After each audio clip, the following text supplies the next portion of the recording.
¿Cuál es la imagen que nosotros tenemos de Dios? ¿Cómo recibir y cómo multiplicar sus bendiciones? ¿Y cuál es la manera, de qué forma nosotros vamos a ser juzgados cuando Cristo vuelva en su gloria? Pase bien para todos, un cordial saludo.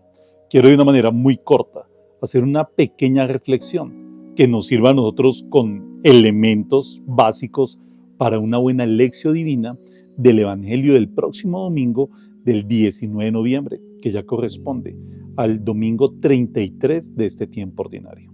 Escuchemos el texto para luego ver algunos presupuestos y algunos preliminares que nos ayuden a la comprensión del texto. En aquel tiempo, Jesús dijo a sus discípulos esta parábola. También es como un hombre que al ausentarse llamó a sus siervos y les encomendó su hacienda.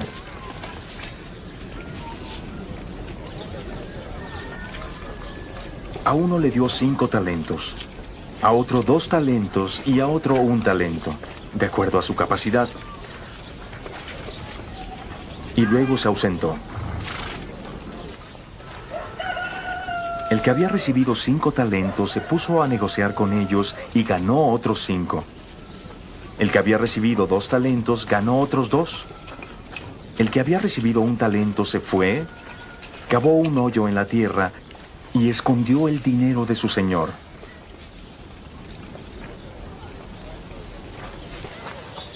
Al cabo de mucho tiempo, volvió el señor y ajustó cuentas con ellos.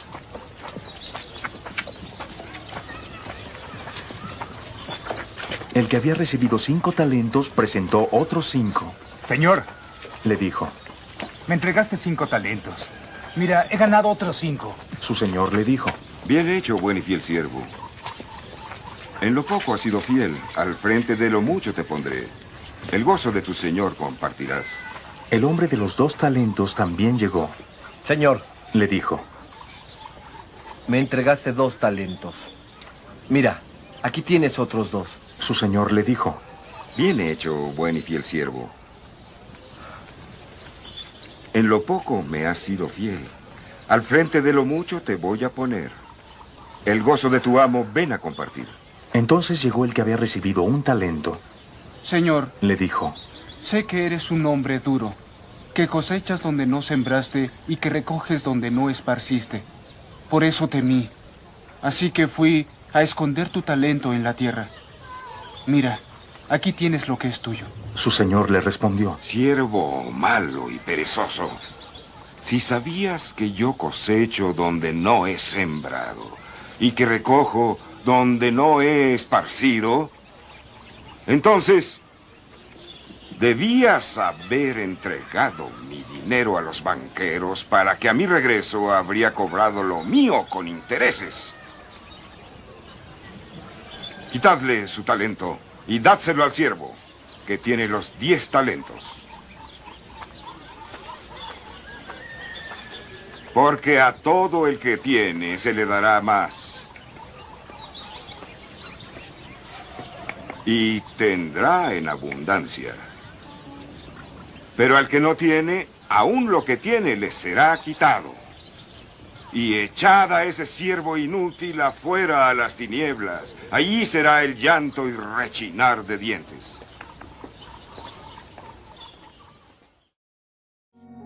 Este texto bellísimo de la parábola de los talentos que acabamos de escuchar lo encontramos en el capítulo 25. Muy presente. El capítulo 25 es lo que nosotros conocemos como el discurso escatológico, escatología, lo que nos habla del final de los tiempos. Mateo tiene 5 grandes discursos. Hasta hace algunos domingos estamos leyendo el 4.º discurso, el discurso eclesiológico, el que habla de la constitución de la iglesia. ¿Por qué 5 discursos? Porque Mateo le está escribiendo a judíos que se habían convertido al cristianismo y para los judíos lo más importante son los libros de la Torá, el Pentateuco, que son 5 libros. Por eso esa hace la analogía. 5 libros en el Antiguo Testamento de la Torá, el Pentateuco, ahora 5 grandes discursos en todo ese evangelio. Este es el último. Con este discurso que estamos leyendo desde el domingo pasado, queda ya totalmente agotado durante este ciclo litúrgico todo el evangelio según San Mateo. Ustedes dirán, no, pero el capítulo 26 y los siguientes lo leímos en el tiempo de Cuaresma. O sea, todo lo que tiene que ver con la pasión y muerte en Cuaresma y los textos de la resurrección los vimos en el tiempo de Pascua. Porque ya de este domingo en 8 ya terminamos este ciclo con ese texto bellísimo. Bueno, el discurso eclesiológico tiene 3 partes. La primera, la parábola de las doncellas, de las vírgenes necias y de las vírgenes sensatas, las 10 vírgenes, que lo leíamos el domingo pasado. Esta segunda parte, que es la parábola de los talentos, y la tercera parte, que es impresionante, llena de riqueza, que es el juicio final, cuando Cristo vuelva en su gloria y separe a unos de los otros, a uno a la derecha y a otro a la izquierda. Venid, benditos de mi Padre. Pero bueno, eso es para la próxima semana. Este texto, esta parábola de los talentos, veamos algunos preliminares, algunos presupuestos para tener una buena comprensión del texto. Primero, se nos habla de no jornaleros, tampoco criados, tampoco trabajadores. La palabra que escuchábamos es siervos. Un jornalero, un trabajador, un criado siempre espera una remuneración, espera una recompensa. La expresión siervo es la misma con la que la Virgencita María se identifica. He aquí, lo mismo que esclavo. He aquí la humilde esclava del Señor. También como se reconoció Moisés, como se reconoció Abraham, como se reconocieron los patriarcas. Como siervos, nosotros somos siervos de la viña del Señor. Un siervo no trabaja y tampoco se mueve esperando la recompensa, esperando remuneración. Hay otra motivación. Para el caso de nosotros, que somos los siervos de la viña del Señor, la motivación debe ser en el amor. Eso lo expresan muy bien los santos, ¿no? No me mueves, Señor, para quererte el cielo que me tienes prometido, ni para ofenderte el infierno tan temido. O sea, no es la espera de algo, es una cuestión de corazón, es una cuestión de amor. A estos siervos se les entregó los talentos sin saber que iban a tener una recompensa, una remuneración. Había otras motivaciones. Se nos dice que este señor tenía demasiado dinero. Al menos sabemos, por lo que escuchamos en la parábola, tenía 8 talentos. ¿Qué es un talento? ¿Cuánto es un talento? Es una unidad de medida muy común en tiempos de Jesús. Un talento, ¿a qué corresponde? Las ánforas donde se colocaba el agua se llenaban de plata y eso correspondía a un talento. ¿Cuánta plata cabía en una ánfora? Más o menos entre 26 kilos a 30 kilos. Eso es demasiado dinero, muchísimo. Eso es más o menos lo que equivale a 20,000 denarios. Y un denario es el salario de un día. O sea, eran más de 22, 23 años de trabajo. Un solo talento, 22 o 23 años de trabajo, es demasiado dinero. Y el Señor se nos dice que tenía 8 y todos los entregó. Se los entregó a sus siervos. A cada uno según sus capacidades, pero eso de las capacidades ya lo vamos a ver. Entonces, con este presupuesto de que no son siervos, de cuánto es un talento, y además hay una constante en las 3 partes del capítulo 25. Yo les hablaba hace algunos instantes de la parábola de las 10 vírgenes. Estamos viendo la parábola de los talentos y luego va a terminar el discurso escatológico con el juicio final. ¿Cuál es la misma constante que nosotros encontramos? Que siempre hay 2 momentos de las 10 vírgenes, el momento de la boda. La boda en tiempos de Jesús tenía 2 momentos. El desposorio, o sea, cuando la familia del novio iba y pagaba la dote en la casa de la novia y la familia se aceptaba, entonces ya el novio se iba a construir su casita para cuando una vez tuviera la casa, ya ir por la novia, ya a la fiesta de bodas para llevársela a vivir con él. Pero había un momento entre el desposorio y propiamente la boda. Un paréntesis. Es en ese momento en que la Virgencita va a resultar embarazada, porque ella estaba desposada con José, pero no está viviendo con José. La parábola se refiere al segundo momento, cuando ya llega el novio, recuerden la exclamación, salir al novio a recibir lo que ya viene, y unas no estaban preparadas. Lo mismo, ahorita la parábola de los talentos hay 2 momentos, cuando el Señor entrega los talentos a sus siervos, y el segundo momento cuando vuelve a pedir las cuentas. Y lo vamos a ver también terminando el discurso escatológico la próxima semana, cuando el Señor, ¿cómo comienza? Cuando el Señor vuelva en su trono, también dos momentos tiene Cristo. Cuando vino hace 2000 años a salvarnos, a redimirnos, a darnos ese mensaje de buena nueva, a reconciliarnos con el Padre, pero prometió que volvería y lo estamos esperando. Lo que nosotros anunciamos y lo que nosotros pedimos en cada Eucaristía, le decimos al Señor, anunciamos tu muerte, proclamamos tu resurrección, ven Señor Jesús. Con estos presupuestos veamos ya este texto tan impresionante. Queda muy claro que el Señor, o sea, que Dios nos da cada uno según nuestras capacidades. El texto es muy claro, muy explícito. El Señor, no solo con las bendiciones, con las cosas buenas, incluso con los problemas, incluso con la cruz que tenemos que llevar, a cada uno según nuestra capacidad. Pero ¿qué sucede? Que el Señor entrega a los siervos y confía en los siervos, como para que ellos administren lo que el Señor nos da, para que nosotros administremos los talentos, los dones, los carismas, tantas cosas, la gracia que el Señor ha depositado en nosotros. Nos lo dio según nuestra capacidad. A uno le dio 5, a uno le dio 2, a otro le dio 1. ¿Qué nos sabe el Señor a nosotros?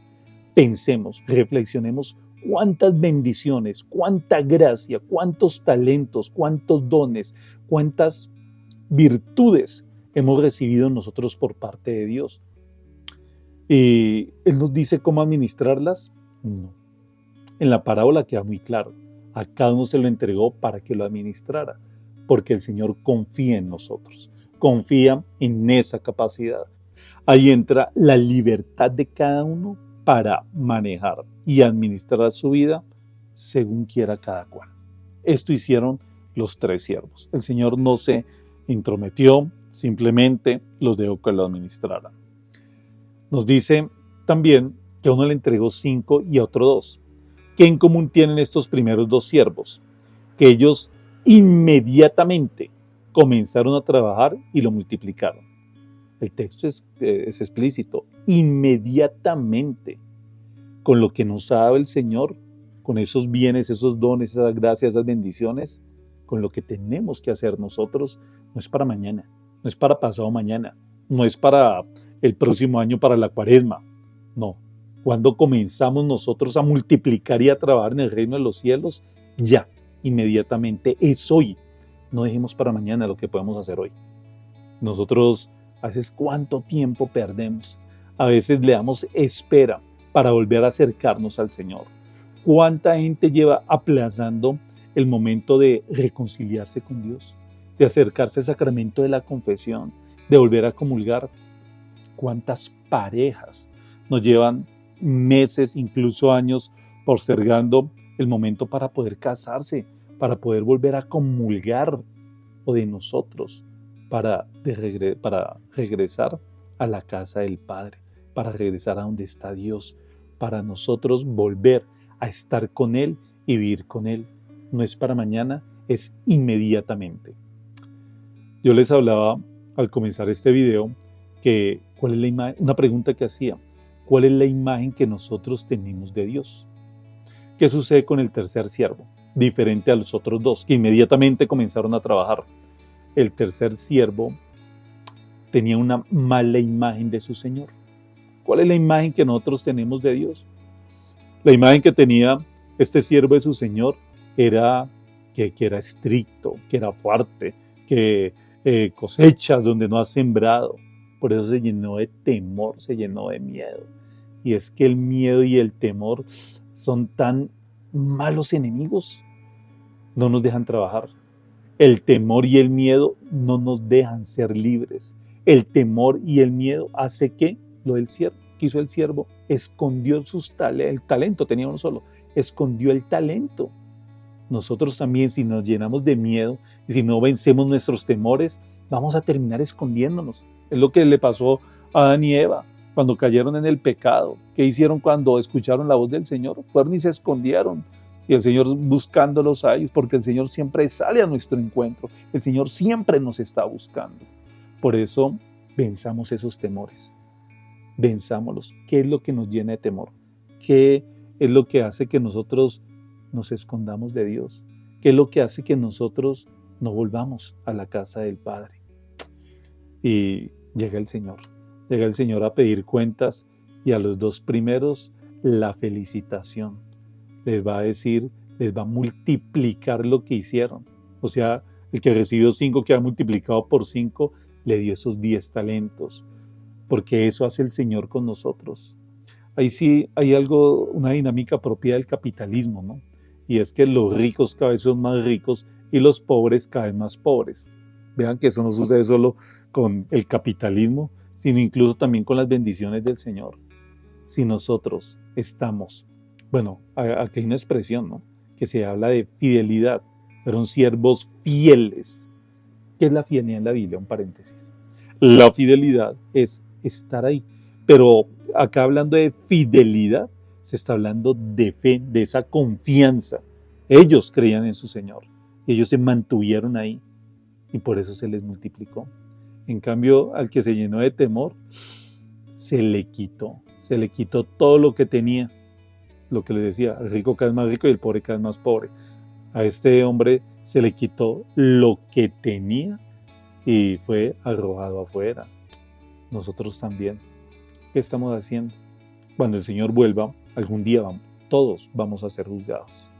Bien sea cuando el Señor nos llame a cada uno de nosotros o cuando Él vuelva. ¿Cómo nos estamos preparando para ese momento? ¿Qué hemos hecho con nuestra vida? ¿Qué hemos hecho con los dones, las bendiciones, los carismas, las virtudes, tanto que nos ha dado Dios? ¿Será que lo hemos escondido o si lo hemos puesto? Hay algo interesante en la teología paulina y es hablando de los dones. Yo creo que acá tengo un video que nos habla de los dones según la teología paulina, según San Pablo.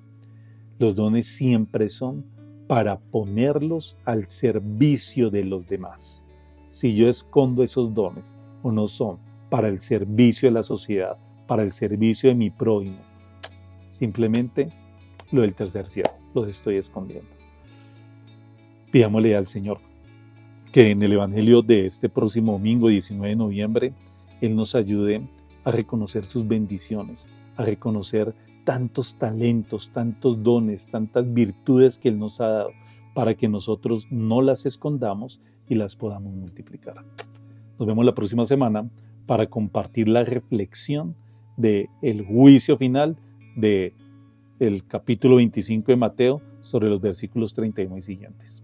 Bendiciones para todos. Seguimos unidos en oración. Chao.